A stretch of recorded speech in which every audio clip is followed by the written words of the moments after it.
और नजर में लाने के माननीय हमारे गृह मंत्री जी के, ये जो एफआईआर होते हैं हमारे बच्चों के ऊपर, तो एफआईआर होना तो ये क्राइम नहीं है। आज कोई किसी के ऊपर एफआईआर कर देता, लड़का वो बीपीएससी की परीक्षा पास कर रहा है, वो पुलिस की ट्रेनिंग परीक्षा पास कर रहा है, लेकिन उसको कैरेक्टर सर्टिफिकेट नहीं मिलने के कारण से वो सिर्फ इसलिए बैठा है कि उसके पड़ोसी को उससे जलन था, उसने उस पर एक एफआईआर कर दिया। तो इस बात पे हमें लगता है कि एक बार इसको एज अ पॉलिसी लेवल पे हमें देखना चाहिए कि FIR should not be a reason for stopping someone to join. उसके बाद अगर वो चार्जशीट होता है, ट्रायल पे जाता है, पनिशमेंट होता है, उसको हम किसी भी स्टेज पे डिसमिस कर सकते हैं, जरूरत होने से उसकी पुरानी सारी रिकवरीज भी कर सकते हैं। इस पे काइंडली ध्यान दिया जाए। पुलिस कभी कमजोर नहीं दिखनी चाहिए, क्योंकि पुलिस ही सरकार की पहली प्रतीक है। जनता पुलिस के व्यवहार से ही सरकार की छवि तय करती है, और यह बजट इन सब बातों के लिए पथ प्रशस्त करता हुआ नजर आ रहा है।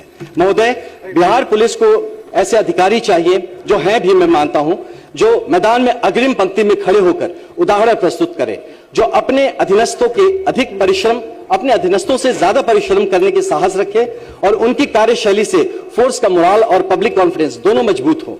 जब जवान अपने वरिष्ठ को संघर्ष में साथ खड़ा देखता है, तब उसके भीतर सेवा का गर्व और कर्तव्य का उत्साह कई गुना बढ़ जाता है।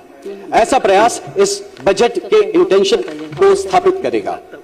माननीय अध्यक्ष महोदय, मैं विशेष रूप से पुलिस कर्मियों के वेलफेयर की बात करना चाहता हूं। बेहतर थाना अवसंरचना, हार्डशिप अलाउंस, कैशलेस मेडिकल सुविधा, परिवारों के लिए शिक्षा एवं स्वास्थ्य में प्राथमिकता, physical and mental wellbeing support, संतुलित अवकाश नीति के केवल सुविधाएं नहीं मांग रहा, ये सुरक्षा तंत्र की मजबूती में किया गया निवेश होगा। मैं आज इस अवसर पर माननीय गृह मंत्री जी का भी इन मुद्दों पर ध्यान आकर्षण करना चाहूंगा। महोदय, हमें पुलिसकर्मी के मन में यह भावना जगानी होगी कि उसकी पहचान पावर से नहीं बल्कि सर्विस से है। Police is not a job, police is a service. यही माइंडसेट हर ट्रेनिंग, हर पोस्टिंग और हर जिम्मेदारी में दिखाई देनी चाहिए।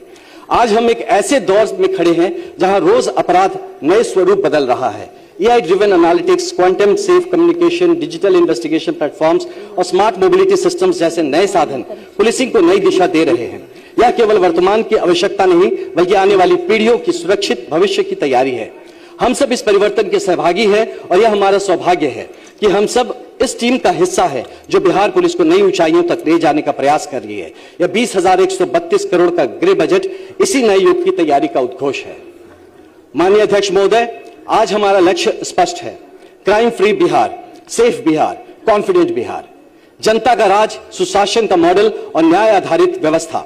इसी दिशा में यह गृह बजट एक सशक्त और ऐतिहासिक कदम है। मैं इस सदन से आग्रह करता हूं, हम दलगत सीमाओं से ऊपर उठकर इस बजट का समर्थन करें। यह किसी एक दल का बजट नहीं है, यह हर किसान, हर मजदूर, हर छात्र और हर मां बहन की सुरक्षा का बजट है। मजबूत गृह बजट पुलिस की ताकत नहीं, यह जनता की सुरक्षा की गारंटी है। मैं पूरे विश्वास और गर्व के साथ इस बजट का समर्थन करता हूं, और साथ ही आज इस अवसर का उपयोग करना चाहूंगा 2-4 सजेशंस देने के लिए कि पुलिसिंग में हम लोग देखते हैं कि जो ट्रेनिंग करते हैं, जब तो ट्रेनिंग तो कुछ और करते हैं, उनकी पोस्टिंग कहीं और हो जाती है। वो फॉरेंसिक लैब जाता है, क्योंकि मैं अपने पर्सनल एक्सपीरियंस से बात कर रहा हूं कि वो फॉरेंसिक लैब जाता है, वहां ट्रेनिंग करके आता है और यहाँ के किसी का PSO बन जाता है। तो इन चीजों को हमें देखने की जरूरत है कि जिसकी जो ट्रेनिंग है वैसा स्पेशलाइज्ड कायदे, चाहे स्पेशल ब्रांच में हो, चाहे इन्वेस्टिगेशन में हो,